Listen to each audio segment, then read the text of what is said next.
Okay, sounds good. All right, so today is a very interesting session, at least to me, something that I'm really fascinated with, and that is deep fakes. Fun and exciting stuff in the deep fake world going on. And it blows my mind the way that we've really just accelerated in how digital image manipulation has taken place over the last, 5, 10 years. It just blows my mind. Now, I have a little photography background. That's kind of where I come into this. It's actually what got me into computers. Back in the day, I worked for the US Navy. I was an avionics tech. I used to fix radar jammers. One of the guys on the ship I was on, which was the USS America, he had one of these things called an Amiga 500. And it was just the coolest thing I'd ever seen. He had a little hand scanner. He could scan images and digitally manipulate them. That got me fascinated with digital imaging. And so I went from doing film photography to getting into the digital side. And what we've seen lately kind of rides along with that and marries that in my InfoSec career, which is fascinating to me. So that's really what, one of the reasons I want to talk about this today, and one of the reasons I really like this session. So a little bit about me. Yes, I'm old. You can tell by the gray hair. Somehow or another, I've grown like this, I don't know, gray thing on the side of my nose here during COVID. I don't know what that's all about, but I'm starting to get a little bit long on the tooth. But, I've been in this industry since, gosh, the 1990s. Around 1995 is really when I got into IT and security. I've worked in healthcare. I've worked in medical. I've worked for the Department of Defense. I was a contractor with the U.S. Army for about 10 years, where eventually I was the security manager for the 2nd Regional Cyber Center Western Hemisphere, which is a really impressive name of an organization until you have to say that every time you answer the phone. Also, if any of you are CISSPs, I was the director of member relations and services for a couple of years. Try not to throw fruit, tomatoes, whatever at me. If you had a bad experience, I'm sorry. I did try. But enough about me. I mean, like I said, I've been doing this for a long time. Very interesting to me to see where we're going on this digital side of things. I do work for KnowBe4. We're one of the sponsors of the conference here. Yes, I was accepted to do this talk before we ever sponsored. So I do a lot of talks, though. What we do at KnowBe4 is we do security awareness training and simulated phishing platform. We're all about the human element, which is where this really ties into things. It fascinates me to see how humans react to things, and this just kind of goes along with that. So a bit of the agenda today. How this all got started, how this talk got started, the progression of digital fakes, potential impact detection, and defending against the fakery and silliness. So let's start off with how this got started. I really got started with this. One of my colleagues is Javad Malik. He's over in the UK. If you've seen the CISSP videos or let's see, accepted the risk, things like that. Great guy, very smart, was with 451 Research for a while. Him and I, we've been friends for a while. And so we started chatting back and forth on WhatsApp, and we started really kind of cranking up the level of how we harassed each other. And at one point, then we started switching over to doing screen captures and then modifying it, and even like paint or, whatever, and then putting it back. I can't believe you said this, right? And we started like messing with each other pretty bad in this. And eventually we reached the point of mutually assured destruction with respect to HR. And we realized, this kind of stuff is actually fairly topical because you can really, really mess up somebody's life if you make things like this that are believable. And unfortunately, there's a lot of tools out there already and a lot of things going on that are misinformation, disinformation, and causing problems like that. But, back in my younger years, the stupid things I did and said aren't on the internet forever. Nowadays, though, if you post things up, even if it's not true, a lot of times that person then has to fight out of it, right? And social media has really increased the voice of the individual, but it's also increased the voice of the bots and the bad actors a lot of times who are actually in there just to see the world burn, right? We've seen a lot of that go on from the beginning of the COVID thing to what we're seeing right now with George Floyd. I'm not saying everybody's bad, but we do know that a lot of the social media accounts are being run by bots, trolls, or someone, along that lines, not necessarily humans, or not necessarily humans that are themselves and individuals, right? I think one of the studies I just saw said 52% of the recent stuff having to do with George Floyd and police brutality was actually done by bots or trolls on the internet. I mean, it's mind-boggling. But with this technology that we're seeing here, this has a potential to really impact people. Also, with respect to scams and stuff like that, I'm going to talk about how this can have impact on that as well. But it's fascinating technology. It's very useful technology, but it's also very dangerous technology and stuff that we do have to start really watching for. And I don't think a lot of people are. So the next part, progression of digital fakes. Well, I did steal this from Javad. We had put together this to kind of work together, but Javad's showing his researcher side here with the 451 research side.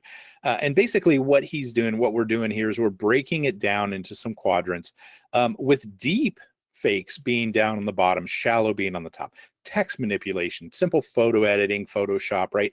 And then you get in moving over, still on the top side, but moving to the right, green screen stuff where you're faking the backgrounds, right? Everyone's doing that on Zoom these days, okay? But that is a digital image manipulation, right? Shows you on an island in the middle of somewhere, whatever. Then you got the jib jab style, which is always funny to me still around the holidays, where you put a friend's head on an elf that dances around.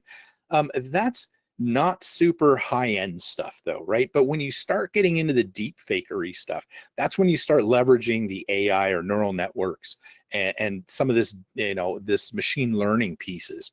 And that includes declothing, generating people that don't even exist. How many of you have seen the pictures of things that AI has generated, people and faces? And some of them are just horrific, right? But some of them look absolutely amazing, and that person never even existed. But based on the picture the AI created, it's really hard to tell that. And then you get into the face swap, and then you get into the puppetry on the really dynamic stuff. Now, image manipulation starts out in different kinds of ways, right? We're going to talk about removing people from busy locations. This is an imaging, stacking things, tilt shift photos. These are different ways to make things look like they should be correct, but they're not. Okay, so forced perspective, et cetera, et cetera. So let's start with image stacking here. This is something I saw years back in Photoshop. It used to be a very manual process, but essentially what you do is you take like a camera, set it up in a place, and over time, you take a whole bunch of pictures from the same spot with people moving around. And then what you do is you take all of these pictures, you stack them on top of each other, and then you start removing people through layers. So before you know it, you have an empty spot because you took a picture when there wasn't somebody occupying that space. And this works with shadows, this works with everything. And what's happened these days is scripts are actually being included in Photoshop now that just do it for you. It's super easy to do these days. So essentially you can change what's going on there. Well, the other thing you can do is you can put people in pictures, but you can take somebody out of a picture if you really want to, or make it look like something was completely empty when in fact it wasn't. It's a pretty interesting way to do this. If you're ever doing, you're doing those pictures when you're being a tourist, in DC, very rarely will you find one of those areas there that is empty at any given time. So this is a great trick if you do want to get a picture of, the Lincoln Memorial or something like that. This is what this kind of stuff really excels at, but you can use it for other types of manipulation as well. Now, tilt shift images is something that's come out recently. This is taking something real and making it look very fake. So this is a picture here. This is actually a real town. And what they did, this is a shot from a drone. Got this from DJI's website here, but this is a shot from a drone. And these work really well if you go up and shoot down at about 45 degrees. And then what you do is you insert a blur on the top and the bottom piece. So you get one strip that's actually in focus, and then you really boost the saturation up. So this can make things look very, very fake. This is another way to do some image manipulation if you want to make things look fake. But if you think about this, just different ways that you can use these techniques to either discredit something or, add credit to things as well. Now, the most common one I see all the time is forced perspective. This is using angles and perspectives to make things look unreal, or sometimes even real. So these are forced perspective. You can see the dog on the right is really not about 9 feet tall, but it's closer to the camera than the people in the background. Same with the guy getting, the bucket over his head. And we've all seen the people holding up the Leaning Tower of Pisa, things like this, right? This is how you can exaggerate the size of an item or an animal. Now, there's other ways to deal with this as well. And this is some stuff I've been seeing actually in some media shots lately. If you want to make things look differently when you're doing photographs, you can change what you do through the use of telephoto lenses and things like that. For example, COVID-19, all kinds of stuff going around about social distancing, right? And so a hot topic for some people, not a hot topic for other people. But for those that it's a hot topic for, they get riled up when they see crowds. Well, if you take a camera and you take a long telephoto lens, you stand in front of the people that are stacked kind of at a distance, okay, directly away from you. When you take that photo using the telephoto lens, it can make them look like they're right next to each other. But then you swing around and they're actually 6-8 feet apart. It just depends on how you do that. So you can actually modify what you want to tell in a story. And I've seen actually some media stories where that happened, and they showed how the difference from the different perspectives were done in order to change what it is, the story that they wanted to produce for the person there. Now, this is not a political dig. This is not on one side or another. I'm not saying it either way.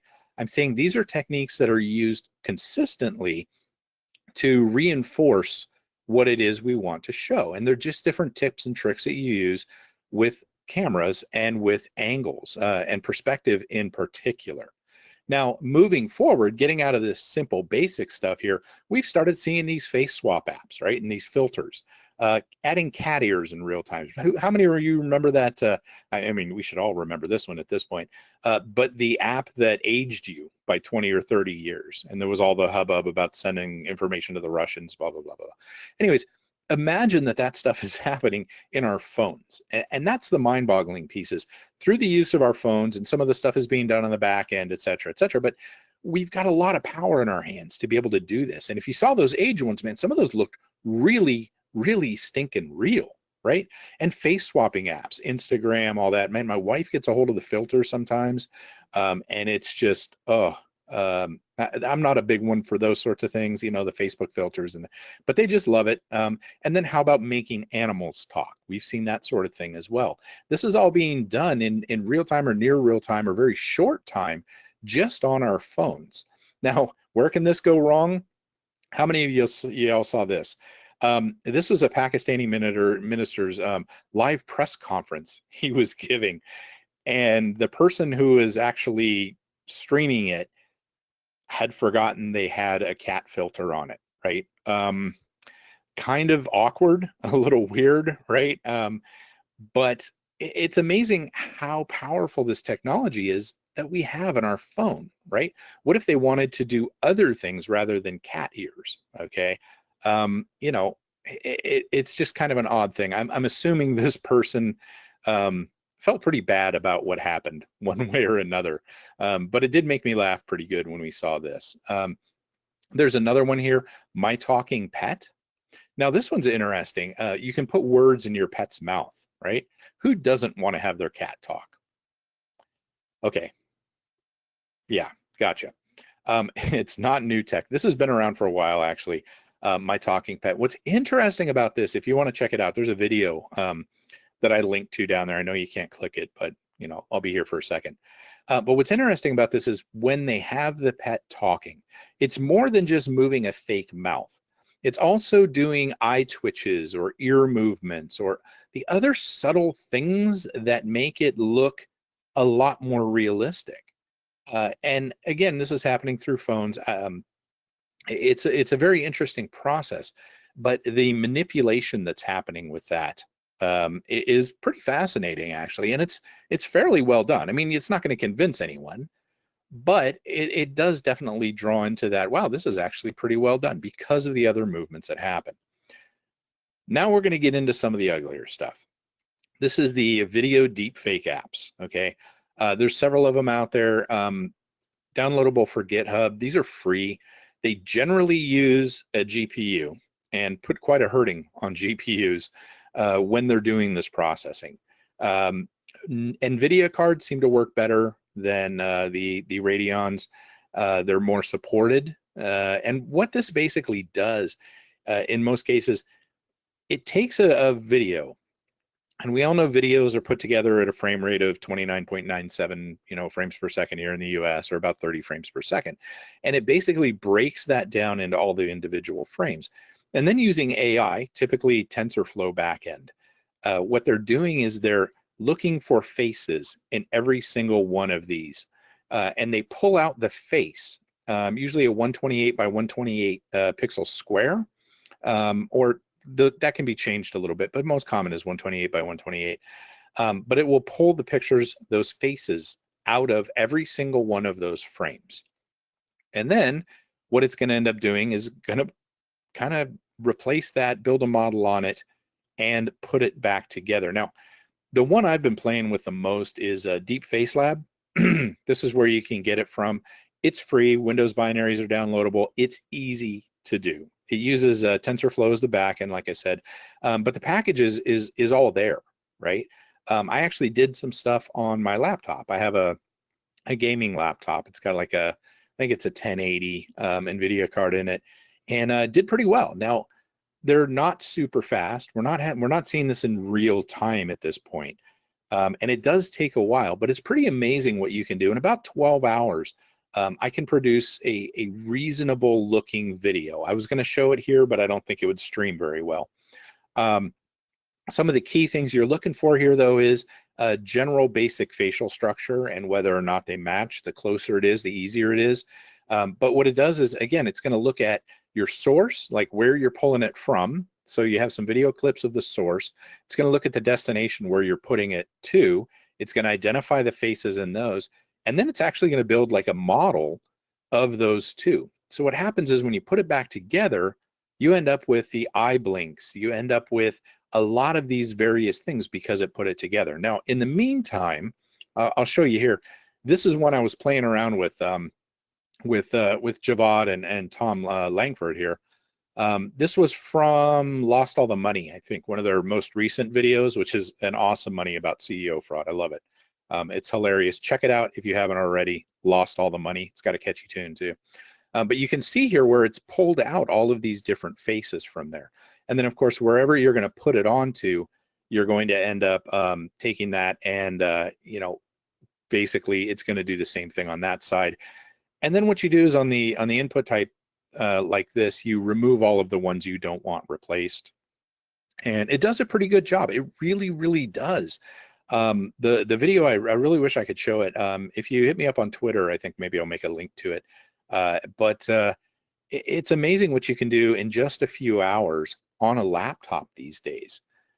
Now, on the other side of this, one of the drawbacks of doing deepfake videos is, generally speaking, if you're going to use it for an attack vector, it's not going to do voice.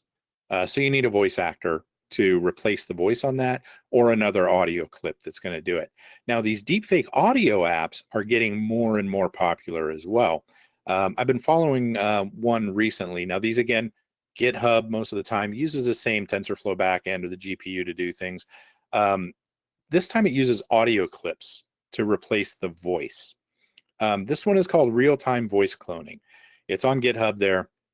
Python tool, uses some pre-trained models to help out, which is nice.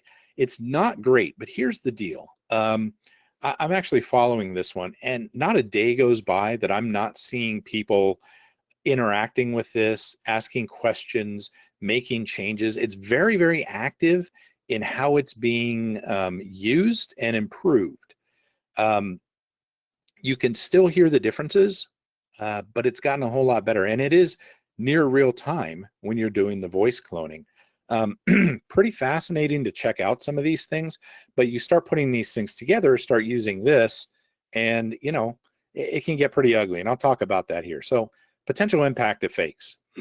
So this is where we get into what are we doing with these things? What can be done with these? Why does it matter, and why should I pay attention? Well, first of all, it's an InfoSec conference, okay? And it wouldn't be a good InfoSec conference if I didn't show some sort of a Sun Tzu slide, okay? So all warfare is based on deception. Yes, we've all seen this quote. It is a very true quote. And if you don't think we're dealing with warfare these days, we can definitely chat about that piece of it, because a lot of what we see, a lot of what I see, through KnowBe4, through the areas that I'm at, we're seeing not the kids in the basement drinking Mountain Dew, eating pizza. Those aren't the ones doing the bulk of these kinds of attacks. We're actually seeing organized crime, pretty significant organized crime going on with this. We're seeing nation states taking part of this. If you look at, I mentioned earlier some of the bots that were going on. One of the Carnegie Mellon, I think it was, studies showed that almost half of the coronavirus tweets that were going out there at the time were from bots, okay? And they were following the Russian and Chinese playbook very, very closely. It's about dividing. It's about causing division within a group of people or a nation.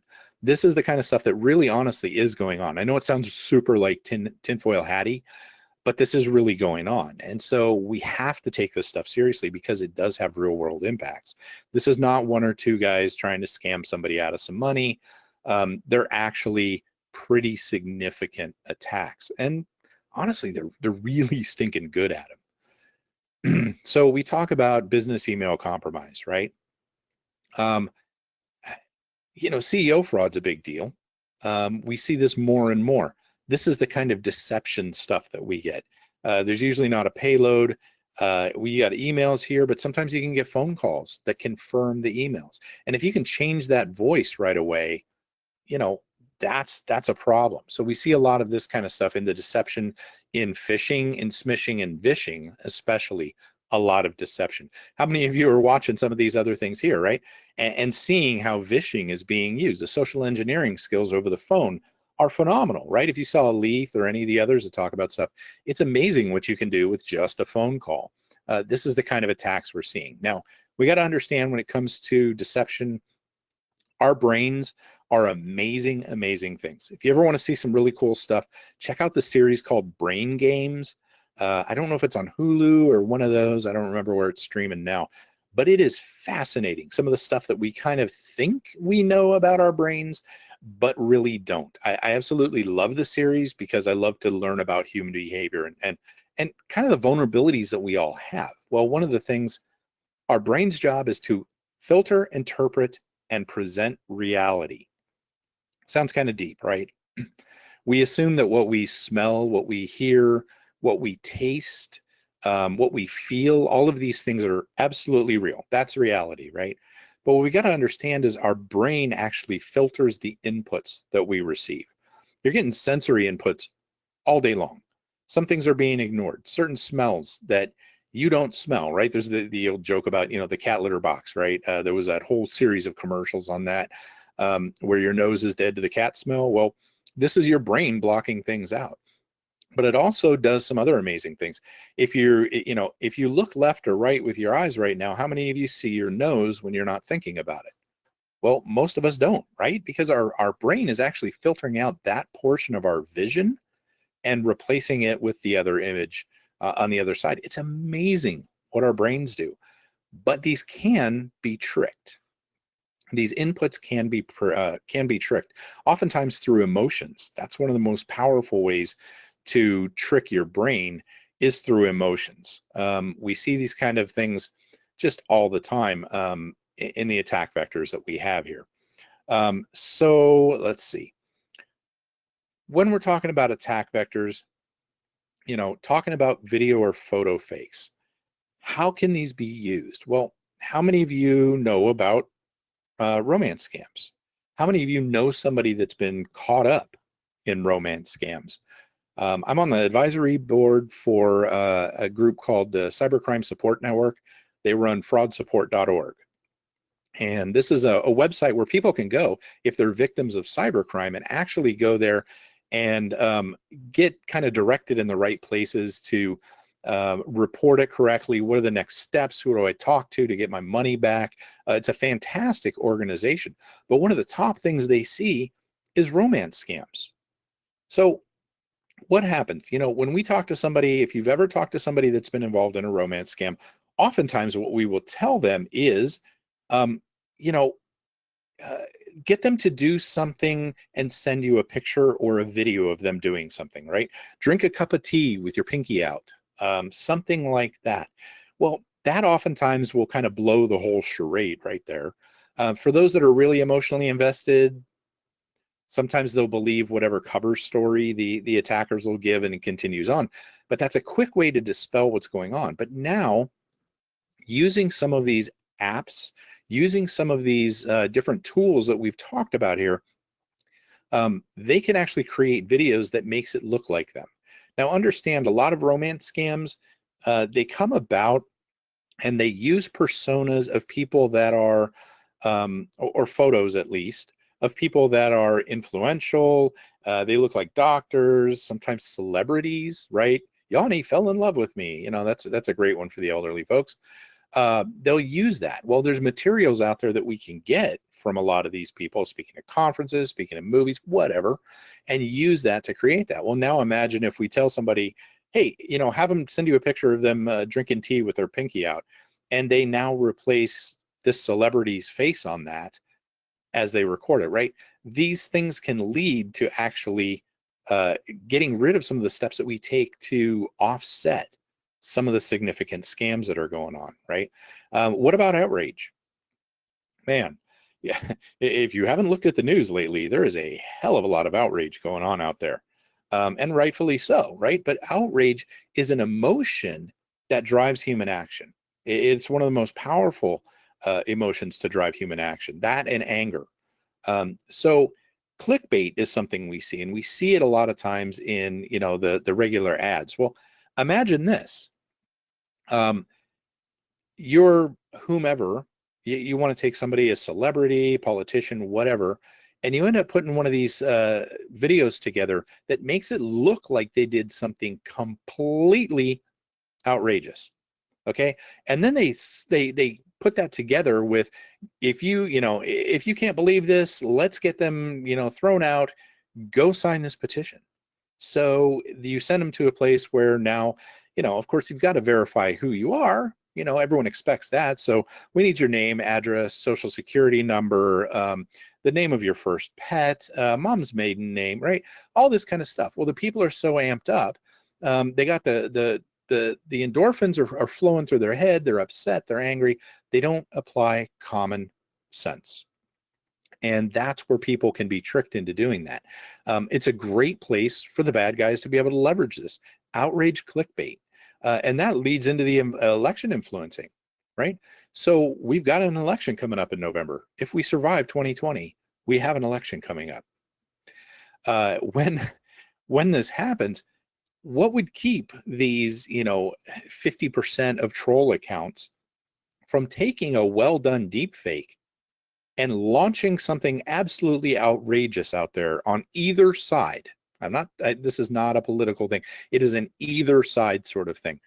But what if they do that right before the election, and people are so angry and outraged when they go to vote, even though eventually it's going to be proven fake, by that time the vote is already cast. So elections can be influenced through this. Local elections could be influenced through this. There is a lot of power in what's going on using some of these deep fakes. Also, imagine if you're somebody whose job, there for a long time, Disney was really selective about what it is their people did. And when something bad came up in the background, they had they could get canned, right? But there are a lot of jobs in public facing sorts of situations where reputation is key. Well, what if you start applying some of these things with weaponized photos or videos? This is one right here. These are kind of interesting. By placing the bubbles in certain things, it makes your mind draw some conclusions, right? This is just another way that our brains filter into things. If we were to able to, do this and show things in selective ways, there is a chance that you could impact somebody's life. And the bad thing about today is these things stay out there for a very, very long time. It's not just like, your circle of friends that gets forgotten about. Employers go to do searches later on. These could impact you for a very, very long time. Now, on the audio fake side, same sort of thing. Romance scams. You know, you have the voice of Yanni professing love to grandma whoever in the nursing home. She believes him and is going to send money so that he can come visit her, right? It just adds to that. Election influencing. Again, what about a fake phone call intercepted? And they're taking these and turning around and using that as a weaponized attack. That is something we have to watch for. We have to be careful for. And then, CEO fraud or other types of business email compromise. Oh, I got an email says I need to transfer a whole bunch of money. And then the CEO called me and said, you better do that. Well, now the person is doing that because they've let their guard down. They have 2 points of verification. Not that they called the CEO, but the CEO calls them, or the quote unquote CEO. Now, this was something that they've alluded to in this particular deal here. I think this is rather interesting, what's happening here. They say that a deep fake was used to mimic the voice of a CEO in a wire transfer thing. There's been no evidence to that, but there are people that absolutely believe it. I can tell you right now, with the different technologies that I've listened to and seen in play, it's not really something I think that is very likely, because you can definitely still tell the difference. However, it is something that I think is going to be changing in the next couple of years, to where we're going to have to watch that sort of thing. In this case, again, they stated that it was the CEO. They're just sure that it was a CEO. It could have actually been somebody with a very similar voice to the CEO that actually did kind of copy that name. And that's the problem. Executives, a lot of times, especially depending on the organization, they do talks. They do these sorts of things that have them out there publicly, or advertisements, and it gives people a chance to actually hear them and then try to replicate that. So this was the first one that I saw where they had actually kind of blamed it on that. Now, when I was at RSA earlier this year, and I can't believe that was still this year, it feels like so long ago, there was a booth that was set up, and they were actually doing call centers. Apparently, they handled a lot of call center stuff. And their big thing was about catching deep fakes in the audio. And so I asked the guy, I said, have you ever actually seen it happen in the real world yet? And his answer was, he kind of pointed to this. And I said, well, that's still kind of under debate. Have you actually seen it? And he had to admit that no, there hasn't been a verified point of it. Now, that doesn't mean it's not important to start thinking about it. And what their stuff did is, when you call into one of these big data centers, they start looking at you and trying to validate you immediately. So this is anti-fraud measures. They're looking for, are you calling from the region you say you're in? Is it from a cell phone? And now they're looking at your voice. They're listening to your voice and trying to determine whether there's trickery going on with your voice. These are not necessarily immediate disqualifiers, but by the time you get to a person on the other end, to actually help you, they can actually give you kind of a risk score, if you will, based on the sorts of things that have happened, even just leading up to that person. So it's a very interesting thing. I thought it was quite eye-opening. And if any of you that are on here actually work in a call center where this is deployed, I'd love to hear more about that. Please put some in the chat down there, because I think it's pretty amazing. But while I don't think it's happening now, I think it's going to continue to happen more and more. And even as we start using more biometrics, including voice for authentication, I think we're going to have to be real careful with this. So speaking of the detection, let's talk about how you detect these things. Well, there's always artifacts available in whatever's done, video, voice, whatever. There's always going to be artifacts. So when you're doing the video stuff, there's going to be pixel smoothing around where they cut that 128 by 128 piece out and replace the frame at the face in there. There's definitely going to be that in there. There's compression artifacts in video. Now, there's ways to try to cover this up. So you take a video, you create a deep fake, and then you re-encode it 3 or 4 times to where the quality is just utter crap, it's going to be even harder to pick it out of that, right? But there will be compression artifacts in there. In the audio side, there's going to be some artifacts also. And this comes down to us being humans. We hear sounds in certain ways, and our brain, our filters in our brain, remember we talked about that, will actually put these things together, and the word is now something that is identifiable to us. If you've ever listened to anyone with a very strong accent, some accents are easier for us to listen to than others, probably on an individual basis. But sometimes, if you've ever noticed, you don't understand what they're saying until a second or so after they've said it. That's where your mind has put together all these different things, and boom, now it makes sense to you. Our brains are great at putting those pieces back together. The AI a lot of times will put the audio back together, for example, where it makes sounds that our tongue cannot make that quickly. We adjust subconsciously when we say some of these words, but our tongue can't be in an S sound and a click sound at the same time, sort of thing. It's just not feasibly possible. But the AIs will generate that sound pattern, and it can be picked up. The waveforms, how they're created digitally, you can see the waveforms and spot some of those things. Now, as AIs get better at this, as the tools get better, you can expect these things to kind of fall away and become a little bit harder to judge.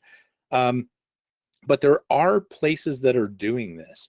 I know YouTube, Facebook may already be doing some of this, right? There's going to be some automation, but what happens is not for everybody. Not every company is going to be deploying this in their defensive posture yet. The easiest way, or one of the better ways that I think we're going to see happening here, is using neural networks to identify neural networks, right? We always play that whack-a-mole game. The bad guys get ahead, then we whack that mole, and then boom, they pop up over here. We're seeing that in AI with the attack and defense side of things as well. But I think that's going to be a key player in this. Now, what is a problem is the human bias issue. So deepfakes will enhance our prejudices and biases, and we all have them. I don't care who you are, we all have these. Biases being, you don't need something high tech to convince you of something you already half believe in, okay? So this has never been more apparent than in those romance scams, where you actually show somebody the error in what happened, like they can't produce this, and then they'll make up some sort of a deal. Some sort of a story about why they couldn't do the picture, or better yet, you show them a photo of that person that was sent to the victim and another profile and say, this is really what it is. And the people go, oh, well, yeah, I used that because I'm trying to stay low from blah. And the people will believe that because they already want to believe that. That's the bias issue. And we don't have to have absolutely perfect fakes to get people to believe it. The fact is, the truth is out there. We just have to look for it, meaning we have to take the time to examine it a little bit and see, be critical about what it is we're seeing and hearing, especially when it's something extravagant. So how do we defend ourselves? First of all, this is a social engineering thing. For social engineering, we always need to understand that it's an emotional attack.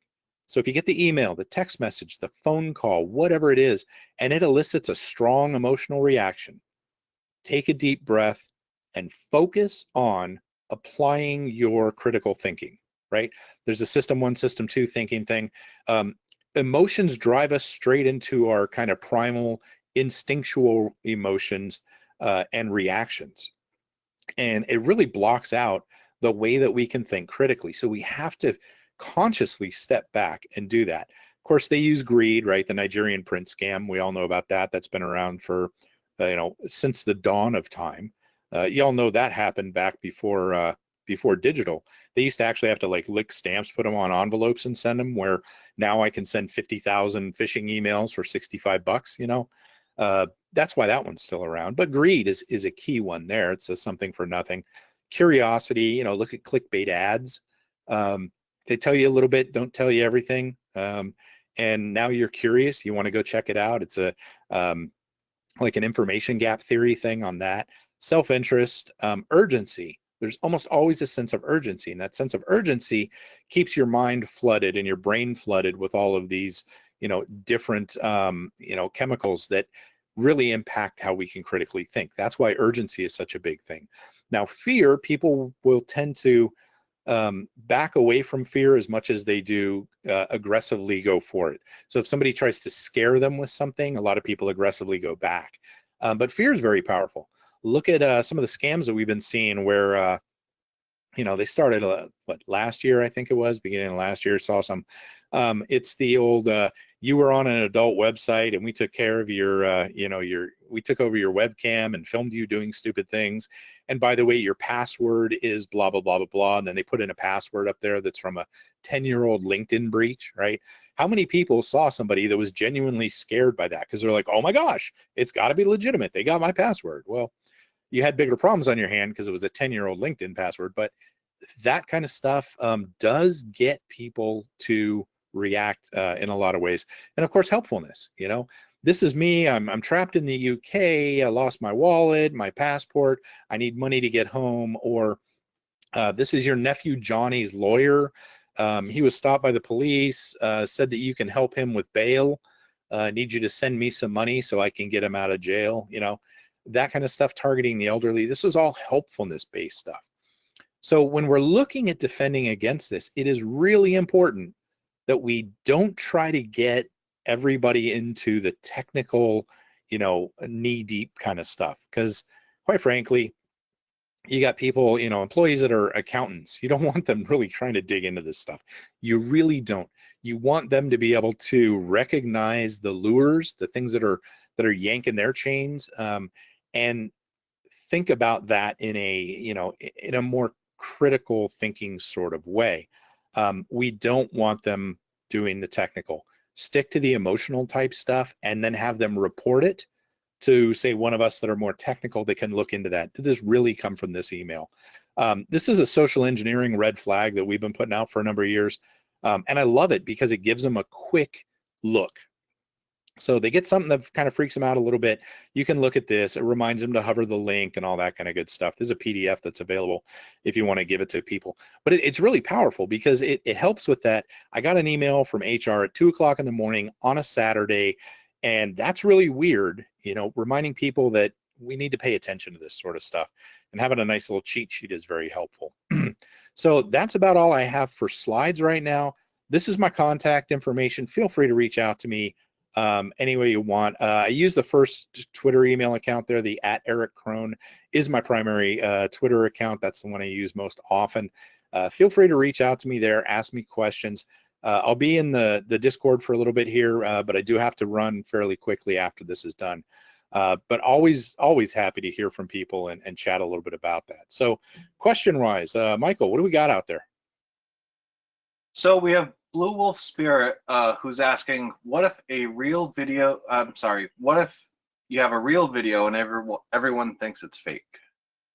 Well, depending on what stupid crap you're doing in that real video, that could be a blessing for you, right? That is going to be the other side of it, right?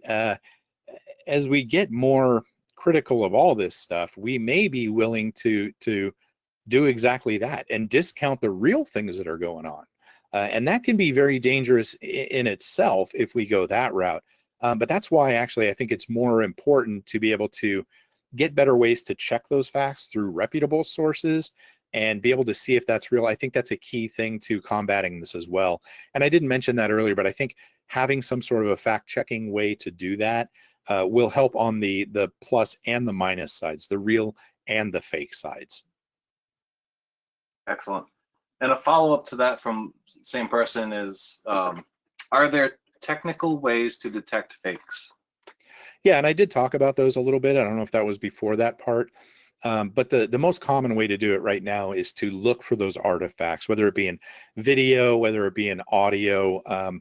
For the individual, it's a lot tougher because none of us really have these tools around. You pretty much need to be dealing with the larger or higher end sorts of things to be able to do that. It's not real common to have those tools as individuals. Excellent. And we have another one here from Canary. How about using fakes with sock puppets? Are we talking like real sock puppets? Like, hey, that sort of thing? Or are we talking about having fake people doing certain, plays? I mean, that's where I'm seeing it, is the, the sock puppets in the scam world, where you have somebody that's doing actions and then you replace their face. Absolutely, I see that going to be happening. Excellent. I don't see any other questions on the channel just yet. Maybe we'll keep it open for a few more minutes. We do have some extra time open, so. Cool. Yeah, I wanted to leave some time open here. I'll tell you what, folks, since we don't have any questions right now, I'll say this. Get out there and play with some of these tools. They are free. Although most of them tend to lean towards the NVIDIA side, sometimes there are some other versions that will run on AMD cards and things like that. It doesn't cost you anything to play around and just grab some 10-second clips and see how all this works, because the more we learn about what it is we're going to be facing in the future, the better prepared, obviously, we're going to be. And the more able we are to be able to spot them. There were things that, when I first started playing around with this, that I didn't spot in some of the deep fakes that we saw out there, some of the pretty common ones. But now I have a much better eye towards that.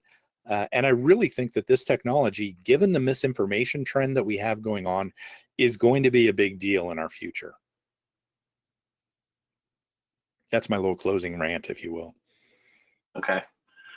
I have a question for you. What you got? Earlier, you had mentioned that you had run a test of that software that you showed on from GitHub. The voice one or the video one? The video one. Okay. Yeah. Do you have a video that we could take a look at, maybe? Yeah. And I'll have to. It's on one of my YouTube pages. I just threw it up there to share during conferences. I'll throw it out in.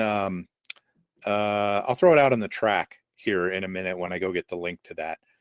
It was just a short one I did with Spiceworks. And what I did is I took the host, Justin Ong, and I put Elon Musk's face on Justin Ong.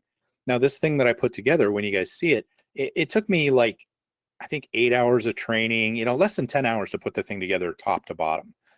And just knowing that it took me that little bit of time, using the absolute defaults to the program should tell you how interesting and how quickly we're going to be getting to where we can do some pretty serious stuff. There are some artifacts. There's definitely some issues with it, but given that it was all defaults and all in a very short amount of time, I think it's pretty impressive what the tools can do. Excellent. We have a couple more questions. Cool. Nini Cole is asking, where can I find the PDF infographic from your last slide? I can drop it in there too. I'm not trying to be too corporate, but I'll drop a link to the PDF in there if you guys want to go grab it. It is a fantastic one. Or if you Google KnowBe4 social engineering red flags, it's there. I love that little tool. I really do. It's just such a great reminder for people. Yeah. And then we have another question from Reggie. Could you comment on ransom fakes? On ransom fakes? We're talking about faking somebody being kidnapped and doing ransoms for that? Is that what we're talking about? I believe so. Okay. So you know what, the thing about that is we actually saw a trend with this where they didn't even have anybody and they were getting paid, right? Yeah, I can see where this could be used towards that. But if you look back, this was happening a couple of years ago, a lot in Southern California. Folks would figure out what school little Timmy went to, right? Maybe off the back of the car or Facebook or socially, some other social media presence. And then what was happening is little Timmy goes to school and somebody reaches out to the parents and says, I grabbed little Timmy on the way to school today. If you don't pay me such and such amount, you'll never see little Timmy again. Don't contact law enforcement. Do not call the school. We have people there. If you do, bam, Timmy's a goner, right? And people would actually pay based on that. They didn't even take anyone. And little Timmy, he's fat, dumb, and happy, eating lunch at school, minding his own business, and has no idea this is going on. So they actually don't even need people to do ransoming. That was an interesting trend that happened a number of times, like I said. But yeah, I can definitely see where they're faking that somebody has been captured. Now, obviously, they're going to have to move pretty quickly, because nowadays we're all fairly easy to get a hold of through phones, you know, and all that kind of stuff. So it would have to be pretty quick, short-lived sort of things, kind of like the school scam.